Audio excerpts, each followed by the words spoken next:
Reforma trabalhista vai ser votada hoje na Comissão de Assuntos Sociais e presidente do Conselho de Ética recebe representação do PSOL e da Rede contra o senador afastado por decisão judicial, Aécio Neves.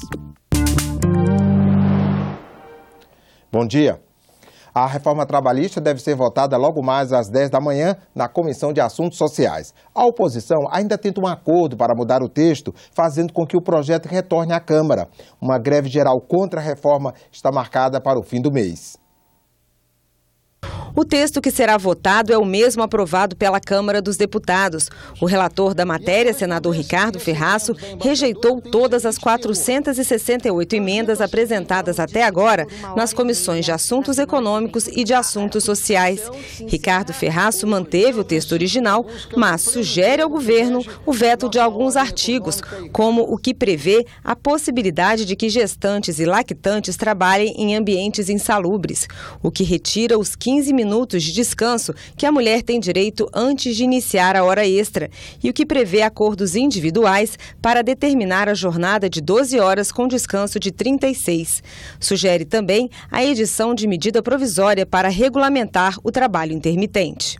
O que estamos fazendo é um aperfeiçoamento das nossas leis trabalhistas, considerando e dialogando com o mercado de trabalho que mudou muito e vai continuar mudando muito nos anos que se sucedem. Por acordo, os senadores terão 1h30 para encaminhar a votação.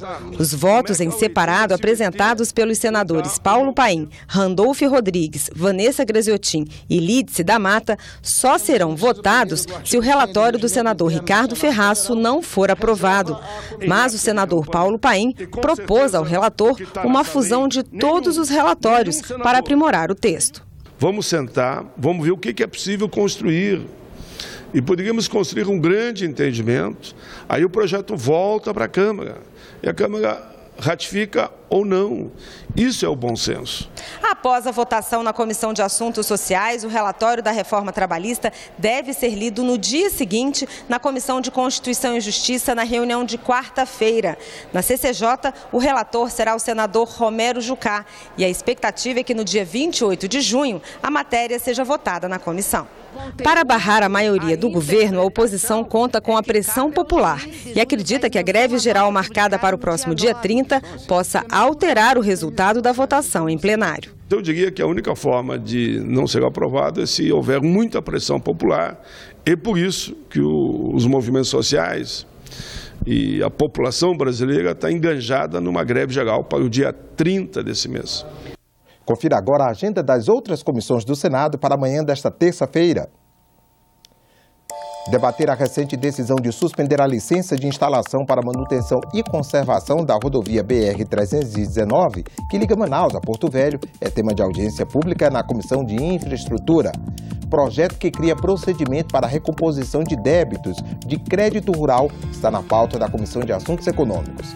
Projeto que torna obrigatória a assistência psicológica a educadores e educandos da educação básica está na pauta da Comissão de Educação.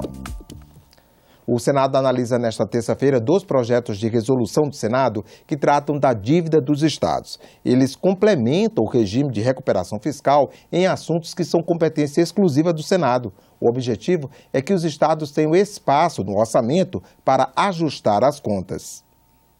Atualmente, por causa do regime de recuperação fiscal aprovado pelo Congresso, estados, Distrito Federal e municípios em crise financeira já podem renegociar dívidas e contratar novos empréstimos, mesmo que não estejam respeitando alguns critérios legais. O que ocorre é que os estados que porventura venham a aderir ao regime de recuperação fiscal, eles estão com um limite de sua dívida consolidada líquida superior à receita corrente líquida, que o limite é de 200%. E devido a isso, essas condições precisam de ser afastadas para que esses entes possam efetivamente contratar essas operações de crédito. Por exemplo, na prática, o que acontece é que, em geral, há uma regra que impõe uma proporção entre a dívida consolidada líquida e a receita corrente líquida de cada estado, que não pode ser desrespeitada. Com o texto, esse equilíbrio entre os dois números não precisa ser obedecido. Um outro ponto é o que flexibiliza novos empréstimos, que não dependem dos estados estarem em dia com as outras dívidas ou com os repasses dentro dos valores estabelecidos em lei. Atualmente, a garantia da União para empréstimos não leva em consideração o perfil de cada estado. Isso também deve mudar e o estado que é bom pagador deve se beneficiar. Os estados com a situação fiscal boa e risco de crédito baixo, eles terão preferência na concessão de garantia às suas operações de crédito, ou seja, beneficiando o melhor gestor. O presidente do Conselho de Ética do Senado recebeu nesta segunda-feira a representação do PSOL e da Rede contra o senador afastado por decisão judicial Aécio Neves. Os partidos pediram em maio a abertura de processo por quebra de decoro. E hoje, o Supremo Tribunal Federal deve analisar duas ações relacionadas a Aécio. Uma delas é um pedido de prisão. As atitudes adotadas pelo Senado, elas não têm sido iguais em relação umas às outras, não é? E eu me refiro aqui ao fato de que quando o senador Delcídio também foi denunciado perante o Conselho de Ética, tudo andou muito rápido. Eu acho que o mínimo seria esse padrão a ser utilizado para todos. Considero que esteja, sim, atrasado esse processo e por razões que ainda têm que ser esclarecidas. Eu recebi o processo hoje, assinei. Recebido em 19/6/17, assinei. A partir de amanhã, começa a contar o prazo de 5 dias para uma decisão. Eu posso optar, encaminhar para o advogado-geral do Senado. Como também posso receber e convocar o Conselho de Ética. Ou também, como eu posso dizer que eu não recebo a representação, que eu não estou convencido de algum delito. Vamos ver a decisão do plenário do Supremo e, evidentemente, do plenário do Senado. E é claro que o Conselho de Ética encontrará uma maneira de ficar uníssimo com o plenário do Senado. A comissão parlamentar que analisa a situação da Previdência ouviu ontem representantes de bancos. De acordo com eles, as cobranças feitas pela Procuradoria da Fazenda Nacional são indevidas. A CPI da Previdência ouviu nesta segunda-feira representantes de instituições financeiras que aparecem na lista dos maiores devedores da Previdência, segundo dados da Procuradoria da Fazenda Nacional. Todos os participantes esclareceram que a dívida decorre de questionamentos na Justiça sobre que parcelas são, de fato, base de cálculo para a contribuição previdenciária. Entre as verbas questionadas estão participação nos lucros, auxílio creche, terço de férias, vale transporte, entre outras que os bancos consideram compensatórias ou indenizatórias.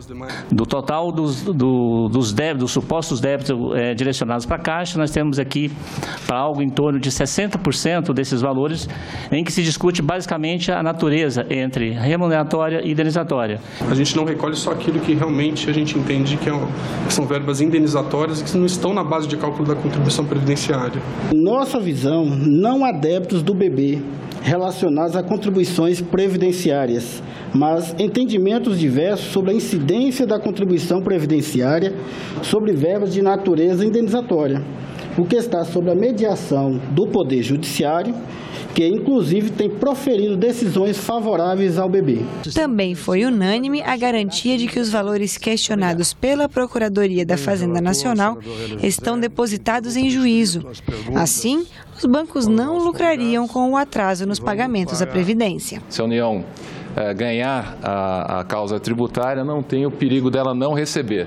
O dinheiro já está depositado de uma certa maneira, ou por depósito judicial, ou tem um seguro-garantia. Na realidade, quem vem utilizando esses recursos no curso dos processos judiciais acaba sendo o próprio Tesouro que fica em posse desses valores em seu caixa. Retardar a liquidação de uma ação judicial em que a dívida exigida foi depositada é um excelente negócio para o Tesouro Nacional, porque ele se apropria desses recursos a partir da Lei Complementar 151 e não partilha esses recursos com as várias caixinhas que nós chamamos do governo federal. Senadores da Comissão de Desenvolvimento Regional fizeram visita técnica às obras da transposição do Rio São Francisco. A Caravana das Águas, como é chamada a iniciativa, quer a retomada do projeto que está parado por decisão judicial. A transposição do Rio São Francisco tenta garantir o fornecimento de água na região Nordeste, frequentemente afetada pela seca. A obra tem 477 quilômetros de extensão, dividida em 2 eixos, leste e norte. O objetivo é assegurar água para 12 milhões de pessoas, residentes em 390 municípios, abrangendo 4 estados: Pernambuco, Ceará, Rio Grande do Norte e Paraíba. O eixo leste foi inaugurado em março. Tem 217 quilômetros e beneficia moradores de Pernambuco e Paraíba. O eixo norte terá 260 quilômetros e vai beneficiar cidades dos 4 estados. As obras do eixo norte foram paralisadas por decisão do Tribunal Regional Federal da Primeira Região em Brasília, devido a problemas na licitação. Um recurso da Advocacia Geral da União levou a questão ao Supremo. A presidente do tribunal, ministra Carmen Lúcia, se reuniu na terça, dia 13, com os governadores dos 4 estados e o presidente do Senado, Eunício Oliveira. Ela prometeu rapidez na decisão. A Comissão de Desenvolvimento Regional visita as obras da transposição do São Francisco. O roteiro de 2 dias inclui Terra Nova, Pernambuco, Jati, Ceará, São José de Piranhas, Paraíba, Cajazeiras, Paraíba, além de Pau dos Ferros e Caicó, ambas no Rio Grande do Norte.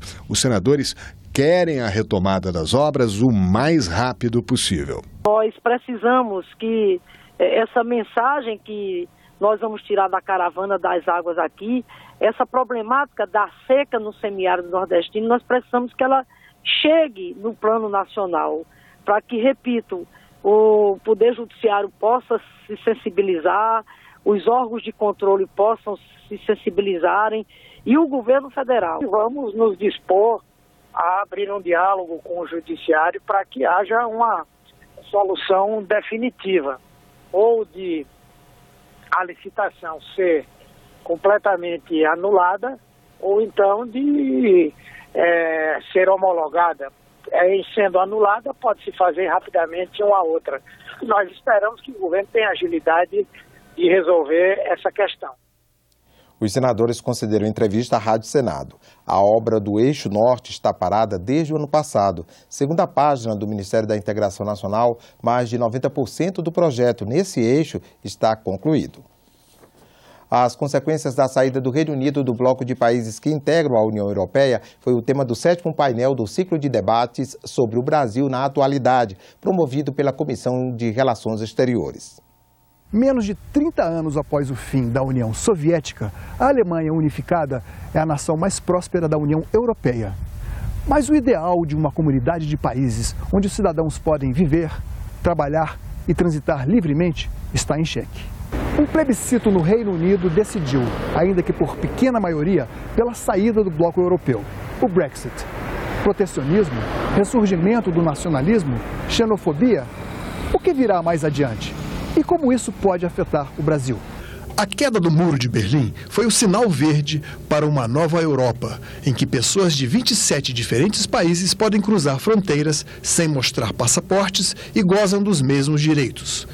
Mas as desigualdades nas economias, a competição pelos empregos e a chegada de refugiados deram argumentos para quem deseja a volta de antigas barreiras. Convidado para a audiência pública, o ex-ministro Celso Amorim lembrou que sempre houve divergências entre os britânicos e os países da Europa continental e que os resultados das recentes eleições na França e na Holanda sugerem que a ruptura será um caso isolado. O sentimento da Europa é um sentimento misto, porque o Reino Unido sempre foi aquilo que em inglês eles chamam de odd man out, quer dizer, ele é um pouquinho diferente, né? Não só em função da insularidade física, mas também da relação atlântica, a relação privilegiada com os Estados Unidos. Inicialmente foi o Reino Unido que não quis entrar para a União Europeia. O professor Guilherme Góes vê o Brexit como um sintoma de rearranjo das alianças tradicionais. Já o cientista político Klaus Dalgaard aponta possíveis prejuízos para ambas as partes. Existem dois pontos que precisam ser resolvidos numa fase inicial de negociações antes de ir adiante para uma segunda fase que determinará a futura relação entre o Reino Unido e a União Europeia. Primeiro, a situação legal de moradia e de trabalho, tanto dos cidadãos da União Europeia vivendo no Reino Unido, cerca de 3,2 milhões, quanto as dos cidadãos britânicos vivendo e trabalhando no resto da União, cerca de 1,2 milhões. Segundo, a chamada conta do divórcio, isto é, os compromissos fiscais do Reino Unido para com a União Europeia. Como é que a Grã-Bretanha vai sair se ela vai se desconstruir? A questão do mercado comum e a questão da União Aduaneira.